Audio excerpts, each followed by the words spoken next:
He decided how he was going to die before he decided how he was going to live. That's not a throwaway line, that's the entire architecture of Itadori Yuji. And once you see it, really see it, you can't watch a single scene the same way again. Most people look at Yuji and see the obvious stuff. Strong, optimistic, selfless, good heart. Classic shounen protagonist with better writing, and that's not wrong, but it's not the full picture. Because underneath all of that, underneath the smile and the black flash and the I don't care what happens to me, there's something much darker running.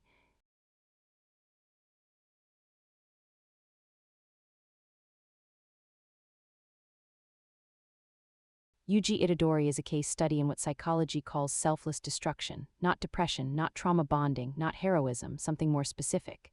A psychological pattern where a person systematically erases their own worth, their own needs, their own right to survive in service of other people. Where giving becomes a compulsion, where helping becomes the only way to justify existence. And the cruelest part, the world of Jujutsu Kaisen punishes him for it every single time.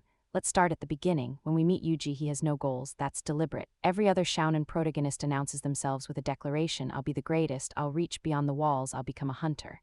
Yuji has none of that. He wanders into the occult club, keeps it alive by just existing in it, hangs out with people. No ambition, no drive, he doesn't need one, because Yuji's entire sense of self isn't built around achievement, it's built around usefulness.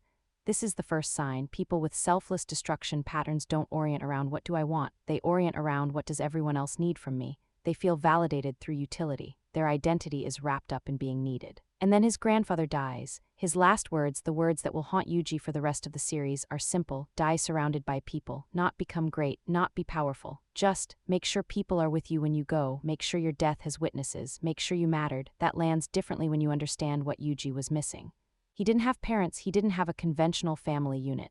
He had a grandfather who loved him but was also dying slowly and who pushed him in those final moments towards something that sounds like warmth but is actually a mandate. Die well, die seen, die having done enough. Yuji internalizes that mandate completely. Uncritically, he doesn't ask what it means to live, he skips straight to the exit strategy. That's not grief. That's a psychology already primed for self-sacrifice, just waiting for its instructions. He swallows Sukuna's finger before he knows what it is.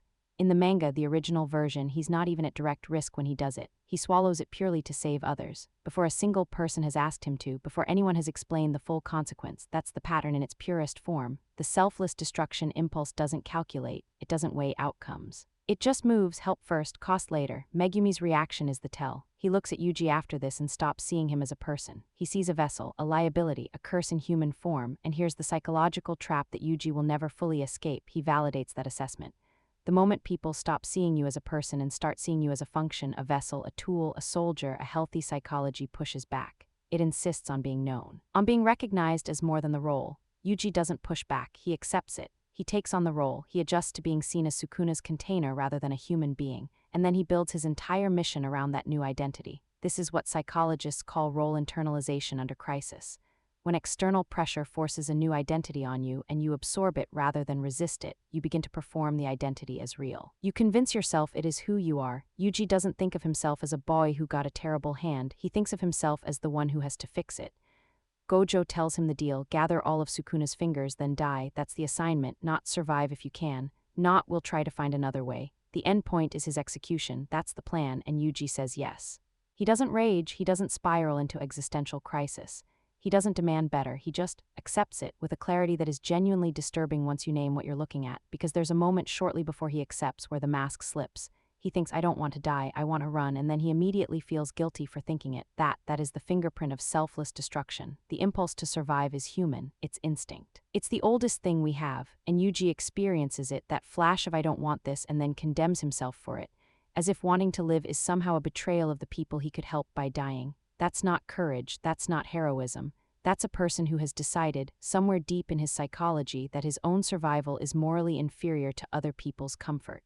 And the principle of Jujutsu High challenges Yuji directly. If you follow your grandfather's words and it gets you killed, will you blame him for it? It's not a rhetorical question. It's a psychological test. Are you acting from genuine conviction, or are you outsourcing your life choices to a dead man's last breath? Yuji's answer is honest in a way he doesn't fully understand.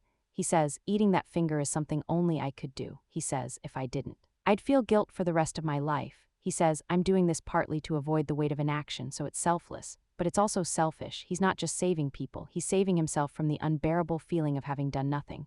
That distinction matters enormously in clinical psychology. It's called egosyntonic altruism, doing things for others that simultaneously resolve your own internal distress. It feels like sacrifice, but underneath. It's emotional regulation. You help because not helping is too painful to sit with. The problem is that this creates a compulsion. You can't stop, because stopping means confronting the pain you've been using service to avoid. Yuji cannot stop helping, even when helping is destroying him. Junpei, this is where Yuji's naivety first cracks. He meets Junpei, a boy like him, lonely, quietly furious at the world for reasons the world never bothered to hear, and he does what Yuji always does. He reaches out, he offers presents, he says, "Come with me, I'll make sure you're not alone," and for a moment it works. For a moment there's warmth, there's the beginning of something real, and then Mahito puts his hand on Junpei. Yuji watches his new friend dissolve in front of him. He pleads with Sukuna to fix it, he offers anything. He screams into the void where Junpei's face used to be. Sukuna laughs. This is the moment that names the core trauma Yuji will carry for the rest of the series. His desire to help doesn't guarantee he can. His heart doesn't translate into power. His love doesn't protect anyone. That gap between the impulse to save and the ability to save is psychologically shattering for someone built around being useful. Because if you can't help, what are you? If your entire identity is structured around service and service fails, what's left? For Yuji, the answer is guilt. Yuji internalizes every failure as proof that he should have done more, been stronger, been faster, made different choices. He doesn't process grief, he processes it as accusation. Every person he couldn't protect becomes a charge against himself. This is called survivor's guilt in its active form. Not the passive weight of "I lived when they didn't," but the aggressive self-prosecution of "I should have stopped it and I didn't." He carries it all quietly and he keeps walking forward. The Shibuya Incident, if you have seen it, you know. If you haven't, I'm going to be honest with you, this arc is one of the most psychologically punishing sequences in modern anime. And what makes it devastating isn't the scale of the destruction. It's what it does to Yuji. He wakes up in a city he helped level. His body was there, his hands were there. Sukuna wore his face and killed hundreds of people, and Yuji watched it all from behind his own eyes, unable to stop it. His first response is to throw up. His second response is to tell himself to die already. Think about that, a teenager who just experienced the most traumatic thing imaginable, being forced to witness mass murder through his own body, and his instinct is not grief. It's not rage at Sukuna, it's not a breakdown, it's self-prosecution. He blames himself, immediately, completely. He connects his decision to live, made back in episode 1, the choice to take on the mission and keep going, directly to the deaths in Shibuya. If he had just died then, this wouldn't have happened. This is a textbook manifestation of complex PTSD collapsing into suicidal ideation. Not because he wants death as escape, but because he genuinely believes his death would have net positive value for the world. He doesn't feel like a person who suffered a trauma. He feels like a weapon that misfired, and then Nanami dies, and Nobara dies, and Sukuna just laughs. Every pillar Yuji had, every relationship that gave structure to his sense of purpose, is taken, not gradually, all at once in one night. The psychological collapse that follows is not weakness. It is the only reasonable response to that level of compounded loss. Grief researchers call this cumulative bereavement, where losses stack faster than the psyche can process, and the entire cognitive architecture built around those relationships fractures. Yuji crumbles. And what saves him isn't victory, isn't power, isn't a plan. It's to-do saying, stand up, and describing survival as a punishment. That framing is crucial. Yuji doesn't respond to "you deserve to live." He doesn't believe that, but he can respond to "you owe it to them to keep going." Because that still frames survival as service, that still maps onto the only psychology he knows how to operate in. He stands up, he keeps going, not because he's healed. Because being the one who keeps going is still a way to be useful. Post-Shibuya, something shifts.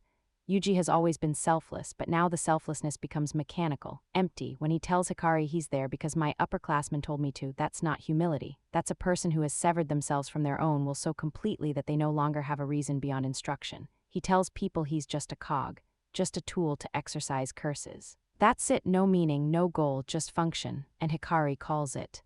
Your eyes are burning too bright for someone who says they've given up. There's the disconnect. The gap between what Yuji says, "I don't matter, I'm just here to do the job," and what he actually feels, which is desperate and furious and still, underneath all the numbness, burning to save people.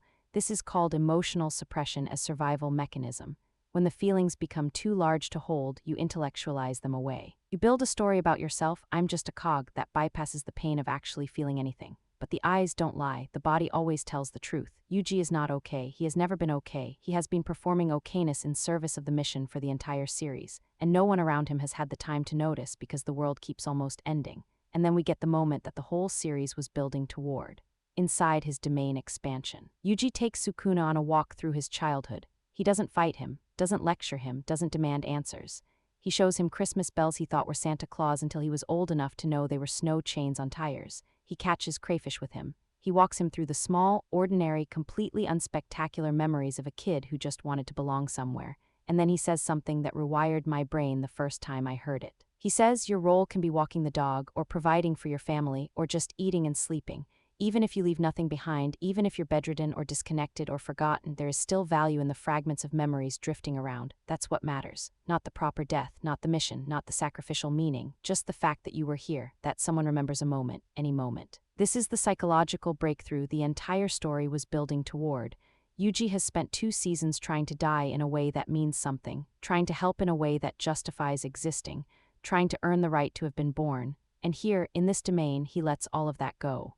He stops calculating, he stops building a case for his own worthiness. He just offers Sukuna, the most powerful, most contemptuous, most nihilistic being in the story, a glimpse of what it actually means to be human, not grand purpose, not sacrifice, just the small weight of having been present. It is the most psychologically complete character arc I have seen in anime. Because Yuji doesn't overcome his selfless destruction complex by becoming more selfish.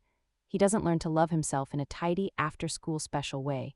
He learns something deeper, that existence doesn't need to be earned, that being here is enough, that the fragments of a life, ordinary, unheralded, uncelebrated, have their own value. He's still going to help people, that hasn't changed, but now he knows he's not doing it to justify surviving. He's not doing it to balance some ledger of debts he feels responsible for. He's doing it because that's who he is, not a vessel, not a tool, not a cog in the machine, just a person who wanted to make things a little less terrible for the people around him. His grandfather said, die surrounded by people, die seen. Yuji's version of that, the one he arrived at himself, is quieter, more honest. Live in a way that leaves fragments. Leave something small behind. Make one moment real for someone, that's enough. That will always be enough. Here's what I keep thinking about when I think about Yuji. Most of us have at some point built our worth around our usefulness, around how much we do for others, around being needed. We say yes when we mean no. We put ourselves last because first feels selfish. We help until there's nothing left to give and then feel guilty for being empty. That's not nobility, that's a pattern. And patterns run until something interrupts them. For Yuji, the interruption was the worst night of his life, and then the second worst night, and then the third. For most of us, the interruption is quieter. A moment where we stop and realize we can't remember the last time someone asked how we were and we told the truth. A conversation we needed to have but kept canceling because someone else needed something. The question Yuji's story asks, the one it earns the right to ask, is this. Do you believe your existence needs to be justified? Not your accomplishments, not your productivity, not what you've done for others, just you being here taking up space, leaving the small fragments of a life that only you could have lived. If the answer feels complicated, if it feels like the answer should be yes, but you're not sure you've earned that yes yet, then you're closer to Yuji Itadori than you might think. And you already know how his story ends. He stands up. He always stands up. That part, at least, that part you can borrow.